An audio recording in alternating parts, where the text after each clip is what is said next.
The silence of the xenobotany vault wasn't just quiet. It was heavy, pressing against the glass of the specimen jars like a physical weight.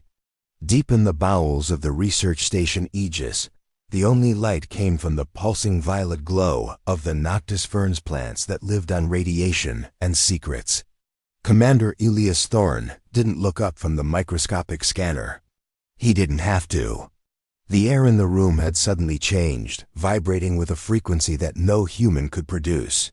It was the biological signature of royalty from the Star-Kingdom of Valerias. It was her. Princess Lyra didn't walk.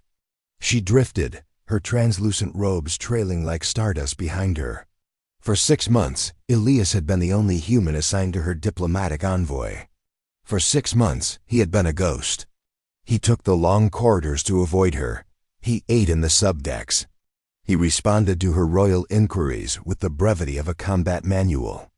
To the rest of the galaxy, she was a goddess of light and power. To Elias, she was the most dangerous distraction in the known universe. "Commander," her voice rang out, melodic yet sharp as a ceramic blade. "The sensors told me you were here. They also told me you were alone.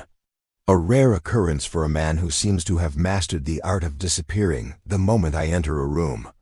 Elias tightened his grip on the edge of the workbench. His heart hammered a rhythm of humanity first against his ribs, a reminder of the protocols he was currently shattering just by standing near her.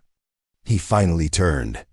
She was standing less than 3 feet away, her skin shimmering with a faint iridescent bioluminescence that indicated she was agitated. In her culture, an agitated princess usually meant someone was about to lose their planetary governor status, or their life.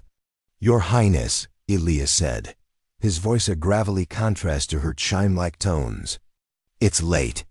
The vault is restricted after hours for non-research personnel, even for guests of the Federation." Lyra stepped closer, the scent of ozone and crushed lily filling the space between them. "I am not a guest, Elias. I am a sovereign, and you. You are the first sentient being in 3 systems who has looked at me and decided I was something to be escaped. Why? Hold on before we get into the real stuff I want to know. What are you doing at this exact moment while hearing my voice? I love seeing your answers down below in the comments. It helps me feel like we're all in this cockpit together." Elias looked at her, really looked at her, for the first time in weeks. The Valerians were telepathic empaths. They fed on the emotions of those around them, weaving the feelings of their subjects into a tapestry of absolute control. That was the secret of their peaceful empire. They didn't conquer with ships. They conquered with a love so overwhelming it functioned like a drug. "I have my orders, Princess," Elias lied, his face a mask of Terran steel. "Orders do not make a man's pulse jump like a trapped bird when I pass," she countered, her golden eyes narrowing. "Orders do not explain why you refuse to meet my gaze during the council sessions. You are hiding something, Commander. Is it hatred? Is it fear? Or is it something far more volatile?" She reached out, her slender 4-fingered hand hovering inches from his chest. Elias felt the psychic pull, the Siren's call, that had brought entire civilizations to their knees, begging to serve her. It was a warmth that promised an end to all pain, all war, all loneliness. It was the ultimate weapon. "Tell me the truth, Elias Thorne," she whispered, her voice vibrating inside his very skull. "Why do you avoid me?" Elias took a breath, the cold, recycled air of the station feeling like ice in his lungs. He knew that if he spoke the words, there was no going back. The fragile peace between the Terran Federation and the Valerian Star-Kingdom would be forever altered. He leaned in, his shadow falling over her radiant form. "You want the truth, Princess? You won't like how it tastes." The princess didn't flinch. If anything, she leaned into his shadow, her bioluminescence pulsing a deep, curious violet. In the Valerian Star-Kingdom, no one spoke to royalty with such bluntness. To her, Elias wasn't just a soldier. He was a black hole in a galaxy of bright, predictable stars. He was the only thing she couldn't read, and for a telepathic sovereign, That was more than an insult, it was a challenge. "I have tasted the souls of 1,000 worlds, Commander," Lyra whispered, her voice vibrating against his chest. "I have felt the adoration of billions. Do you truly think your human truth is so bitter that I cannot withstand it?" "Speak, I command it." Elias let out a short, humorless breath. He stepped back, creating a sliver of space between them, though the air still crackled with her psychic static. "That's the problem, isn't it? You command and the universe obeys. Not because you're right, but because you make them want to. You Valerians don't rule by law. You rule by a biological hack." Lyra's eyes flashed, a spark of genuine anger breaking through her regal composure. "We bring harmony. We take the jagged edges of grief, anger, and rebellion, and we smooth them into peace. Is that what you call a hack? We saved your sector from the Verge Wars. We gave your people stability when you were tearing yourselves apart. You gave us a cage lined with velvet." Elias shot back, his voice rising. "I avoid you because every time you walk into a room, my lizard brain wants to drop to its knees. My instincts tell me to love you, to protect you, to give you every secret the Federation has, and I hate it. I hate that my own biology is a traitor when I'm near you." The silence that followed was deafening. Lyra looked as if he had slapped her. To a Valerian, their empathic connection was their greatest gift, a divine bridge between species. To hear it described as a traitorous instinct was heresy, but Elias wasn't finished. He paced the small lab, his heavy boots echoing against the metal floor. "You asked why I avoid you? It's because I'm the only one who realized what you're doing to the High Command," Elias said, pointing a finger toward the ceiling, toward the levels where the generals and diplomats slept. "They aren't making treaties with you, Lyra. They're falling in love with a predator. And as long as I stay away from you, I can keep my head clear. I can remember that we are humans and we don't belong to anyone." Lyra's shimmer dimmed, turning a pale, ghostly blue. She looked down at her hands, the very tools of her power. "You think I am a predator? You think this connection is a hunt? I think you don't even know you're doing it," Elias said, his voice softening just a fraction. "It's like breathing to you. But for us, it's an addiction. I've seen men ruin their lives just to be in the same zip code as a Valerian noble. I won't let that be me. I won't be another trophy in your gallery of harmonized worlds." Lyra looked up, and for the first time, Elias saw something in her eyes that wasn't royal authority. It was a raw, piercing loneliness. She reached out again, not to command, but to touch the console Elias had been working on. Her fingers brushed a data crystal, and it glowed briefly with her energy. "And what if I told you," she said, her voice trembling, "that you are the only mind I have ever encountered that doesn't scream with 1,000 desperate needs? Everyone else. They are a vacuum, Elias. They want my light. They want my peace. They scream for it, but you? Your mind is like a fortress, quiet, cold, private." She took a step toward him, her luminescence flaring back to a brilliant, blinding white. "I don't want a trophy, Commander. I want to know what it feels like to be seen for who I am, not what I provide. If you avoid me to protect your freedom, then you are the only free being I have ever met." Elias felt the wall he had built around his heart beginning to crack. The Siren's call wasn't a roar anymore. It was a whisper, asking for help. But just as he opened his mouth to respond, the station's red emergency lights began to strobe. A low-frequency alarm shook the very foundations of the Aegis, the terminal behind.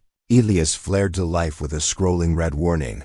"Internal security breach. Sector 4. High-value asset at risk." "They're here," Elias hissed, grabbing his sidearm from the bench. "Who?" Lyra asked, her regal mask snapping back into place. "The people who don't care about your harmony," Elias said, grabbing her hand, "not out of love, but out of survival. The ones who want to use a princess to start a galactic war." The heavy blast doors of the Xenobotany vault groaned, the sound of screeching metal echoing through the chamber. Elias didn't hesitate.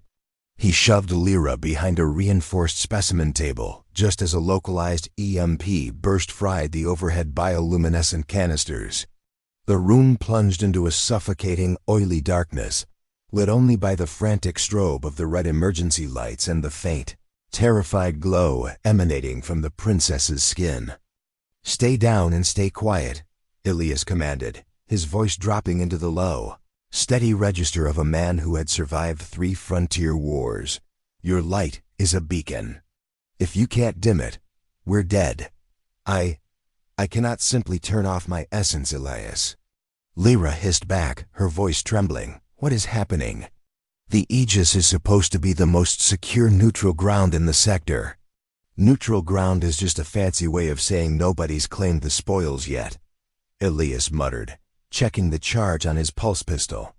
The readout flickered, 80%. Not enough for a prolonged siege, but enough to make a statement. "Those aren't Federation rebels. I recognize the frequency of that EMP. It's the Syndicate mercenaries who specialize in extracting high-value political assets." A muffled explosion rocked the floor, sending several glass jars shattering to the ground. The scent of alien spores filled the air, sweet, pungent, and dangerous. In the distance, the rhythmic thud-thud of magnetic boots approached. They were coming for the prize. They were coming for the light of Valeria's. Elias peered over the edge of the table. 2 silhouettes moved through the haze, their visors glowing with thermal tracking. They weren't looking for a soldier. They were looking for a heat signature. And Lyra, in her current state of panic, was glowing like a miniature sun in the infrared spectrum. "Listen to me," Elias whispered, turning to her. He could see the terror in her golden eyes, a princess who had spent her life adored, now facing a universe that only wanted to cage her. "I've spent months avoiding your mind. I've built walls you couldn't even scratch. But if we're going to get out of here, I need you to do the one thing I've been fighting against." Lyra blinked, her luminescence flickering. "What?" "I need you to get inside my head," Elias said, his jaw tight. "I need you to use my tactical awareness. I'll provide the physical defense, but I need you to mask our presence. Can you weave our signatures together? Can you make the sensors see us as part of the background noise?" Lyra's breath caught, to meld with the Terran mind. "It is forbidden without a soul bond. The psychic friction could kill us?" "Better than being a Syndicate lab rat," Elias interrupted. He reached out and grabbed her hand, not with the coldness of a guard, but with the raw intensity of a partner. "Do it, now." As her cool fingers closed around his, Elias felt a sensation like a lightning strike to the base of his brain. His vision blurred. Suddenly he wasn't just seeing the room. He was feeling it. He felt the vibration of the mercenaries' footsteps through the floorboards, as if they were walking on his own skin. He felt the coldness of the oxygen tanks. And he felt her, a swirling, chaotic nebula of fear and wonder, pressing against his consciousness. "Commander," her voice echoed, not in his ears, but in the very center of his thoughts. "Your mind, it is so loud. So many memories of fire and iron. Focus, Lyra." Elias thought back, the mental connection making his teeth ache. "Mask us, now." The mercenaries were 10 feet away. One of them raised a heavy-duty stun cannon, sweeping it toward their row. Elias held his breath, his finger hovering over the trigger. He watched as the mercenary's visor passed right over them. To the mercenary, there was nothing there but empty shadows and broken glass. The cloaking worked, but as the connection deepened, Elias felt a surge of something he hadn't prepared for. Through the link, he felt Lyra's true perception of him. She didn't see a cold soldier. She saw a man who was avoiding her, not out of hate, but because he was the only one who truly respected her power enough to fear it. But the mental strain was immense. A drop of blood leaked from Elias's nose. The Syndicate leader stopped, sniffing the air. He didn't see them, but he smelled the copper. He turned his weapon back toward their hiding spot, his finger tightening on the trigger. "I know you're here, Your Highness," the mercenary growled, his voice distorted by his helmet. And I don't need you conscious to collect the ransom. The mercenary's weapon leveled directly at the thin sheet of metal, separating them from a hail of stun bolts. Elias felt Lyra's terror spike through the mental link, a jagged pulse of white light that threatened to shatter their psychic camouflage. If she broke now, the feedback would fry both of their nervous systems before the Syndicate even pulled the trigger. Steady, Elias projected, his thoughts slamming into her consciousness like a physical anchor. Don't let the fear breathe. Look at me through the link. Focus on the cold. He didn't wait for her to stabilize. Using the shared sensory input, Elias tracked the mercenary's heartbeat through the floor, a dull, rhythmic thumping. He timed his move to the exact microsecond. The mercenary shifted his weight to fire. Elias rolled from behind the table, stay low and fluid. He didn't aim for the chest. He aimed for the hydraulic line on the mercenary's power armor.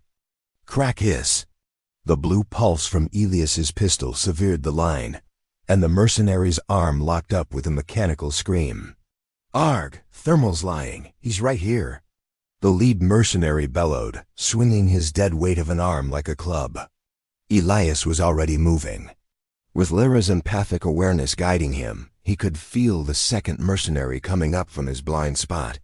It was like having eyes in the back of his head. He ducked a swinging rifle butt and swept the attacker's legs, the connection allowing him to move with a grace no human should possess. Lyra, the vents! Elias shouted, his voice cracking from the strain of the mental bond. Push your influence into the station's biosensors. Make the computer think there's a vacuum leak in this sector. I have never touched a machine's mind. Her voice echoed in his skull, frantic and melodic. It's not a mind, it's a circuit. Treat it like a nerve. He felt her reach out. It wasn't the warm, honey-like pull she used on people. It was a sharp, focused needle of psychic energy. A second later, the overhead vents began to hiss, and the station's eye screamed a warning. Decompression imminent. Sealing Sector 4. The heavy blast doors began to slide shut, threatening to trap them in the vault with the mercenaries. Elias grabbed Lyra, hauling her toward the narrowing gap. One of the mercenaries lunged, his fingers grazing Elias's combat vest, but Lyra let out a psychic shriek, a raw wave of pure, unadulterated rejection. The mercenary collapsed, clutching his helmet as his brain tried to process a level of psychic pain usually reserved for dying stars. Elias and Lyra slid through the gap, just as the doors slammed shut with a finality that shook the deck plating. They were in the service corridor now, the red lights casting long, dancing shadows. Elias slumped against the wall, the mental link finally snapping. The sudden silence in his head was agonizing, like a deafening roar had been replaced by a void. He coughed, spitting blood onto the floor. That was too much. You okay?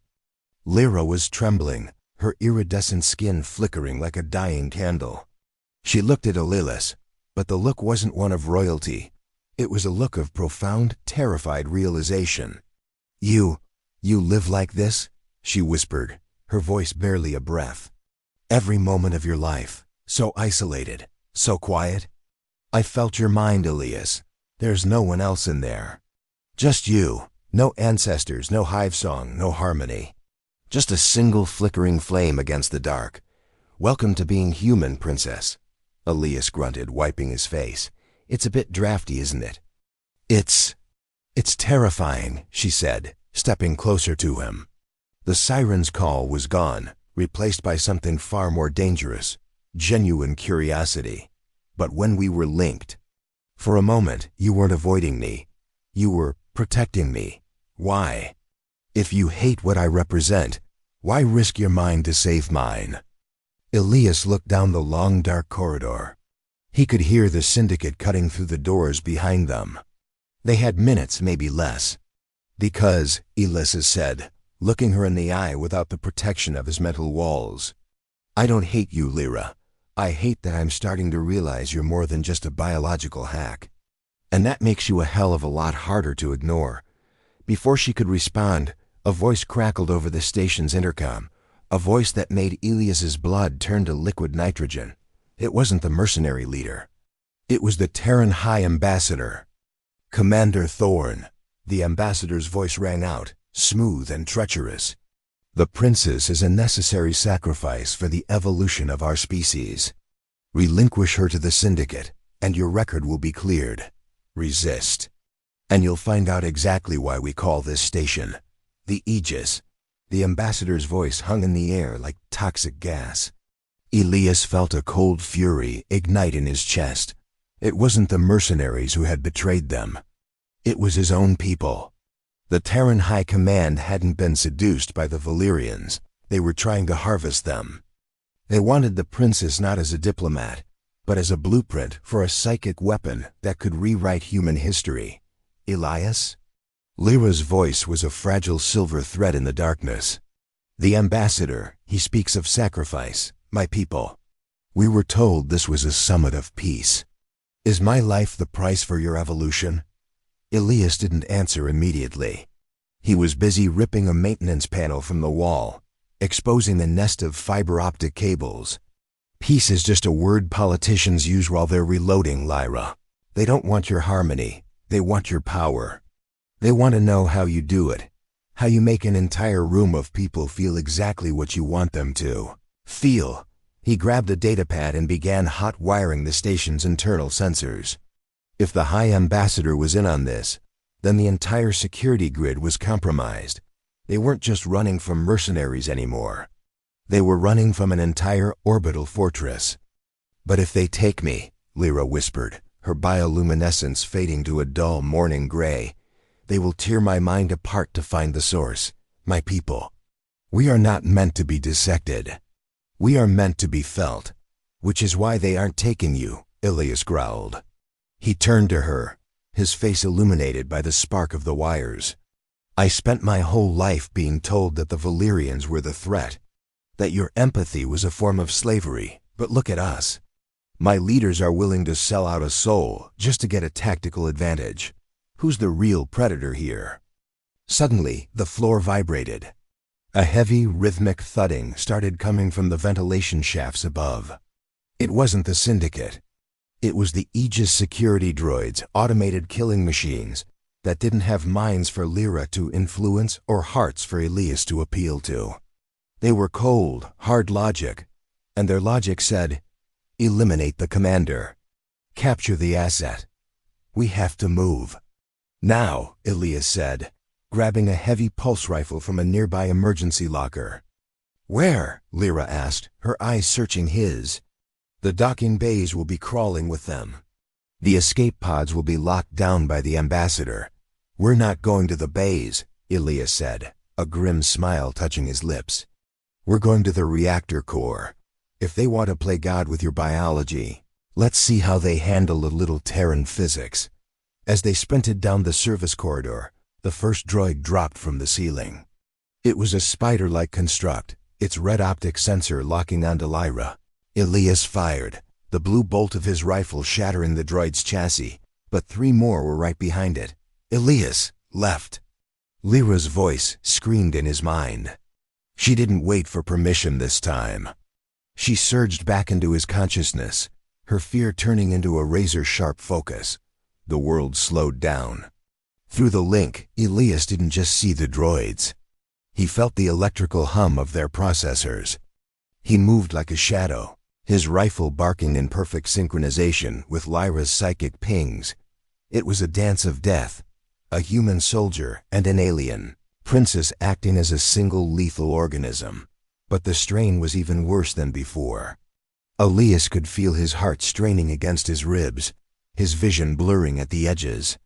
The human brain wasn't built to process 2 streams of consciousness at once. Almost. There, Elias gasped, sliding around a corner into the massive echoing chamber of the reactor core.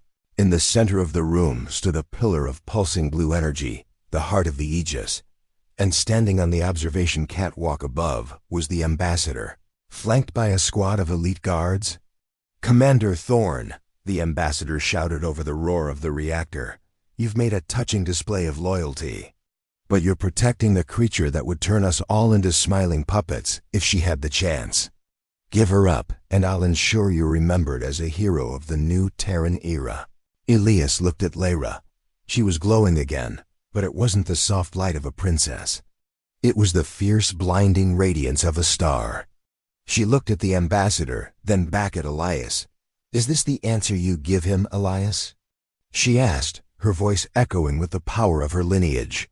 "Or do you have a different answer for me?"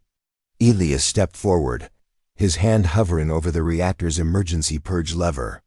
"I've got an answer for both of you," he said, his voice dropping to a dangerous whisper. "And it's going to leave the whole damn galaxy speechless." The ambassador laughed, a cold, hollow sound that echoed off the titanium walls of the reactor core. "A purge lever, Elias? You'd kill yourself, the princess, and 3,000 personnel on this station, just to make a point? That's not bravery. That's a temper tantrum." Elias didn't blink. His hand stayed rock steady on the cold metal of the lever. "You think I'm making a point? No, I'm making a choice. You spent years telling us that humanity's greatest strength is our independence, our refusal to be controlled. And then you try to steal a Valerian soul so you can control us yourself. You've become the thing you taught me to fear." "Elias," Lyra's voice was a soft vibration in his mind, steady and strangely calm. "The reactor. It pulses at a frequency I can mimic. If you pull that lever, it won't just vent the core.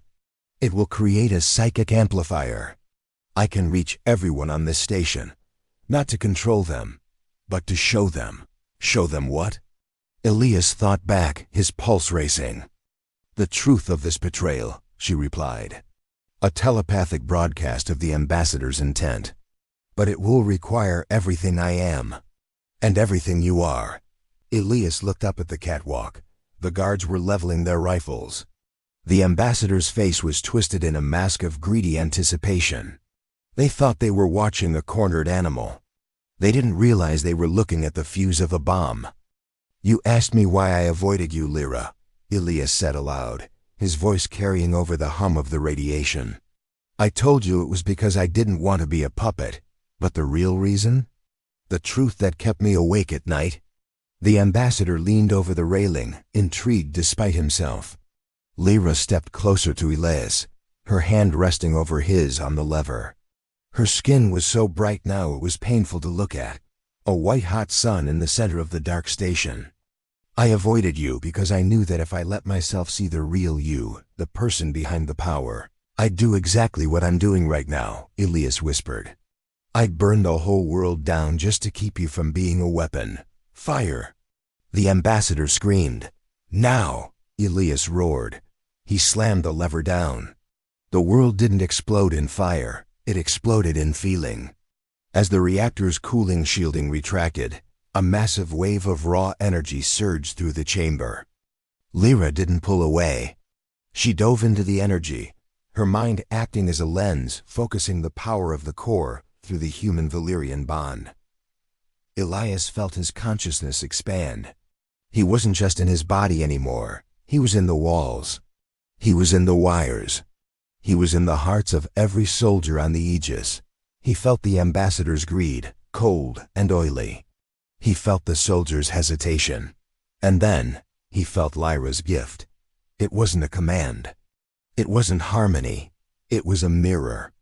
Every person on the station suddenly felt the weight of the ambassador's betrayal. They felt the cold calculation of the necessary sacrifice. The psychic shockwave was so powerful that the guards on the catwalk dropped their weapons, clutching their heads as they were forced to experience the reality of their own actions.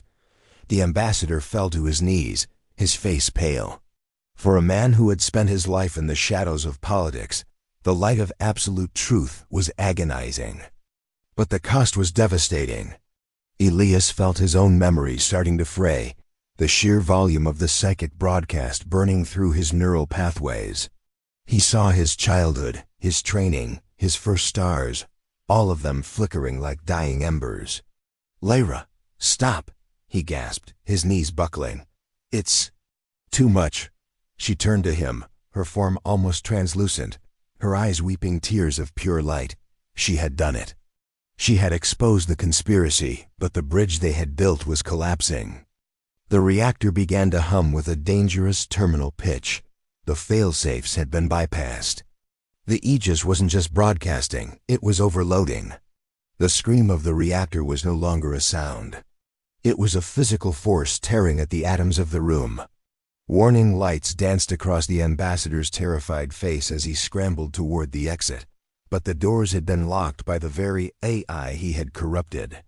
Elias felt his heart slowing, the psychic overload draining his life force to keep the broadcast alive. Every human on the Aegis now stood frozen, the ambassador's dark secrets etched into their minds forever.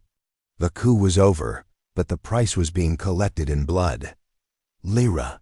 Let go, Elias choked out, his vision fading into a dull gray. The message is sent. You have to save yourself.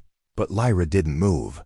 She stepped into the center of the radiation, her robes dissolving into pure energy. You taught me what it means to be human, Elias. You taught me that freedom isn't the absence of feeling, it's the courage to choose which feelings matter. I choose this. With a final transcendent surge, she didn't vent the energy into the station. She folded it inward. The blinding light contracted into a single microscopic point between her palms. The terminal hum ceased. The heat vanished. The reactor went dark, drained of every watt of power, silenced by a Valerian's touch. Silence reclaimed the vault. Elias slumped against the base of the core, gasping for air that finally felt like his own again. The mental link was gone. The heavy, pressurized presence of the princess had vanished. He looked up, his heart sinking. The center of the room was empty, no glowing princess. No shimmering robes. Just a pile of cold gray ash where the most powerful being in the sector had stood. No, Elias whispered, his voice breaking. Lyra? A soft flickering spark caught his eye. In the center of the ash lay a single data crystal, pulsing with a faint, steady violet light. Elias reached out, his hand trembling, and touched it. Suddenly, her voice, not a psychic command, but a simple human-sounding whisper, echoed in his mind one last time.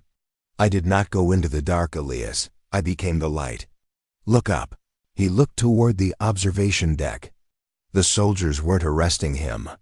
They were looking at the ambassador with disgust. The harmony hadn't been restored.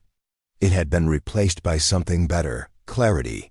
The Federation would reel from this. The Valerian Kingdom would demand answers. But for the first time in history, the two species saw each other without the veil of lies. Elias walked out of the reactor core, the violet crystal tucked safely against his chest. He passed the ambassador, who was being led away in silken cuffs. The man looked at Elias, his eyes hollow. What did you tell her, Thorne? What could you possibly have said to make her throw away a throne for a grunt like you? Elias stopped. He thought about the months of avoidance, the walls he'd built, and the moment they crumbled. I told her the one thing no one else ever dared to, Elias said, his voice echoing through the silent hall. I told her she was enough. Even without the power, even without the light, and it turns out, that's all anyone ever wants to hear. Elias stepped onto the observation deck and looked out at the stars. Somewhere out there, the truth was spreading like wildfire. He had started a war for the soul of humanity, and he had won it with a whisper. This story is a reminder that sometimes the greatest strength isn't in how much we can control, but in how much we're willing to let go. If you enjoyed this journey into the heart of the Aegis, do me a huge favor, hit that like button, share this video with a fellow sci-fi fan, and subscribe to HFY Soundscape for more tales of human spirit and alien wonder. We've got plenty more stories that will leave you speechless.